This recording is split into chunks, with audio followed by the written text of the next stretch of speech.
Caríssimos irmãos e irmãs, que as palavras do Santo Evangelho perdoem os nossos pecados. Hoje nós celebramos a solenidade de Cristo Rei, de nosso Senhor Jesus Cristo, Rei do Universo. Celebramos o último domingo do tempo litúrgico. O último domingo do tempo litúrgico, solenidade de Jesus Cristo, Rei do Universo. Sabemos que é uma festa com profundas raízes bíblicas e teológicas. O título de Rei nos Evangelhos permite com que façamos uma leitura completa da figura e da missão de salvação realizada por Jesus. O título de Rei, dado a Jesus nos Evangelhos, nos permite que façamos uma leitura completa da figura e da missão de salvação realizada por Jesus. Caríssimos, o poder de Cristo Rei é o poder divino de dar a vida eterna, de libertar do mal, de derrotar o domínio da morte. Então, nisto consiste o poder de Cristo como Rei do Universo. O poder de dar a vida eterna, de libertar do mal, de derrotar o domínio da morte. Nisto consiste o poder de Cristo como Rei do Universo. É um poder que tem como fundamento o amor. Voltando a nossa atenção às leituras, a primeira leitura que nós escutamos é da profecia de Ezequiel. Nos afirma os santos que esta é uma profecia que já se cumpriu e que se cumprirá. Se cumpre quando Cristo assume a nossa condição humana com a sua encarnação e se cumprirá de forma definitiva no juízo final. Então vejamos, nesta leitura temos a imagem do pastor e do seu rebanho. Por culpa dos seus dirigentes, Israel é um rebanho disperso. Aqui o profeta Ezequiel, quando escreve esta profecia, tem por missão reanimar, motivar o povo de Deus que está no exílio da Babilônia. E um povo que não mais percebe a presença de Deus no seu meio e nem a realização das promessas messiânicas. Então o profeta tem por missão reanimar, motivar este povo que está no exílio da Babilônia. E o exílio da Babilônia foi uma calamidade que ameaçou a sobrevivência deste povo. Por isso haverá uma intervenção do Senhor que realizará um plano de salvação. Interessante que nesta leitura ele diz que o Senhor mesmo vai procurar as ovelhas, fortalecer a doente, reconduzir a extraviada, procurar a perdida, vigiar a ovelha gorda e forte. Só que no texto original do hebraico, não diz que ele vai vigiar a ovelha gorda e forte. Diz que ele vai matar a ovelha gorda e forte. Este termo vigiar já entrou com a tradução para o grego. E por que no texto original diz que ele vai matar esta ovelha gorda e forte? Porque aqui esta ovelha gorda e forte representa alguns dentre o povo que na sua estabilidade econômica também massacrava os seus próprios semelhantes. Depois é que o texto grego fará esta tradução, esta interpretação, mostrando que o Senhor se ocupará de todas as ovelhas sem distinção. Então, caríssimos, o Senhor realizará um plano de salvação. Precisamente no fracasso dos homens, precisamente no nosso fracasso, brilhará com mais força a fidelidade de Deus, que agora se dispõe a agir em pessoa para salvar o seu povo. Ele mesmo será o pastor e sairá em busca de suas ovelhas. Vejamos, caríssimos, o que nós podemos tirar como mensagem desta leitura para a nossa vida, para o nosso cotidiano? É simples. Vejamos, a nova e íntima comunhão entre Deus e o povo não poderia ser representada de maneira mais eficaz do que na preocupação amorosa do pastor para com os mais frágeis do seu povo. Nesta imagem encontramos já uma referência à missão de Jesus. Então, nada melhor para, de certa forma, apresentar a eficácia, da relação amorosa entre Deus e o seu povo do que a imagem do pastor e do seu cuidado para com o seu rebanho. Caríssimos, o salmo que estamos meditando, talvez irei demorar um pouco mais na reflexão sobre o mesmo, porque é um dos salmos mais belos que encontramos no saltério. Este salmo está dividido em duas partes. Podemos dividir este salmo em dois temas. Primeiro, Deus como pastor. O Senhor é meu pastor e nada me falta, ou nada me faltará. Depois, o Senhor como anfitrião, porque diz que Ele preparou um banquete para o salmista, para este que está rezando, bem à vista, bem na presença dos seus amigos. Então podemos dividir este salmo em dois temas. Primeiro, Deus como pastor, e o segundo tema, Deus como anfitrião, aquele que nos acolhe em sua casa.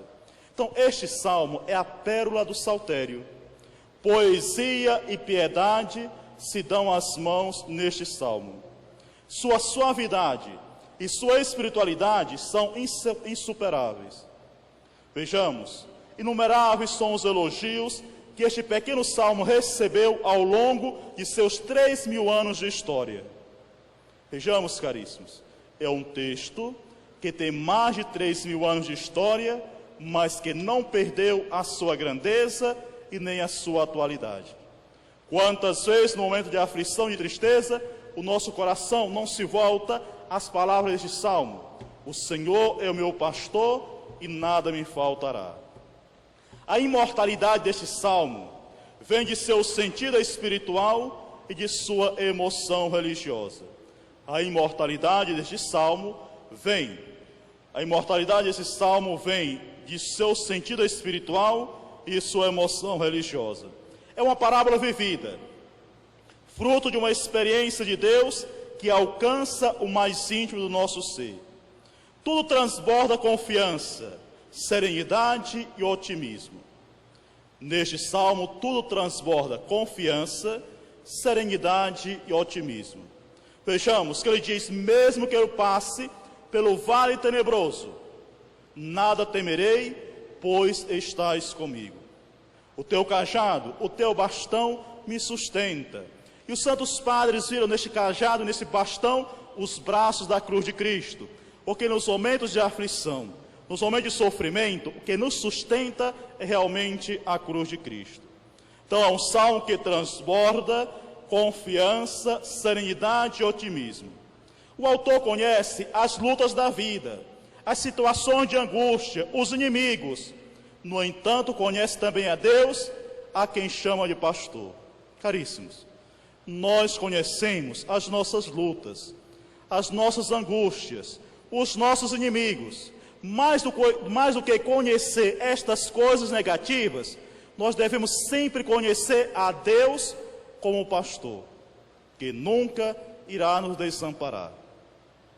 Então vejamos, descrição completa, simples, clara, que mostra com toda a luminosidade a bondade de Deus, sua providência e sua atenção solícita para com aqueles que confiam nele. Podemos dizer que este salmo é um poema de uma alma que se sente amada por Deus e é consciente dos seus favores e de sua predileção. Então este salmo é o cântico, é o poema de uma alma que reconhece que é amada por Deus. Caríssimos, o Santo Evangelho é bonito, é longo, porém não irei explicá-lo por completo, porque a voz já falha devido à bendita fumaça do incenso. Nós nunca fomos amigos, mas temos que nos virar com ela. Então a voz já está falhando devido à bendita fumaça do incenso. Então vejamos que estamos meditando o capítulo 25 do Evangelho de São Mateus. Este capítulo ele possui 3 histórias graduais que mostram como nos devemos comportar em relação ao fim dos tempos. Repito, o capítulo 25 possui 3 histórias graduais que nos ensinam como devemos nos comportar em relação ao fim dos tempos. Vejamos que estamos lendo a terceira parte do capítulo 25. A primeira nos diz que temos que guardar o óleo que é a sabedoria como experiência ou como administramos a nossa vida, na parábola das 10 virgens. A segunda, que devemos multiplicar os dons que nos foram confiados, a parábola dos talentos. E a terceira, mostra claramente que amando o Senhor no irmão menor, no irmão frágil, adquirimos o reino dos céus. Então o capítulo 25 é formado por 3 histórias graduais sobre o que deve ser feito em relação ao fim do mundo, ou ao fim da nossa história. Mais do que uma parábola, estamos diante de uma personificação do julgamento final. Na verdade, somos nós que julgamos o rei, e não o rei que julga a cada um de nós. E como é que nós julgamos este rei? À medida que o aceitamos ou o rejeitamos na nossa vida. Caríssimos, ele só verá aquilo que fazemos. Seremos julgados com base naquilo que fazemos ao outro, ao menor dos nossos irmãos. O leitor cristão vê o seu rei naquele que é desprezado. O amor que eu tenho pelo outro é o mesmo que eu tenho para com Deus. Me realizo como filho, vivendo como irmão. Repito, o amor que eu tenho pelo outro é o mesmo que eu tenho para com Deus. Me realizo como filho, vivendo como irmão. O fim de todo homem é tornar-se semelhante a Deus. O erro de Adão é o mesmo erro de todos nós. É não saber e nem querer saber quem é Deus. Caríssimos, o Evangelho diz que todas as nações serão reunidas diante dele. Normalmente, a palavra nação, na Sagrada Escritura, é uma referência ao mundo pagão. Mas aqui, quando falamos de juízo final, falamos de todos os homens convocados perante o trono de Deus. O julgamento será uma separação, ou seja, uma separação realizada no mandamento, tendo como fundamento o mandamento do amor.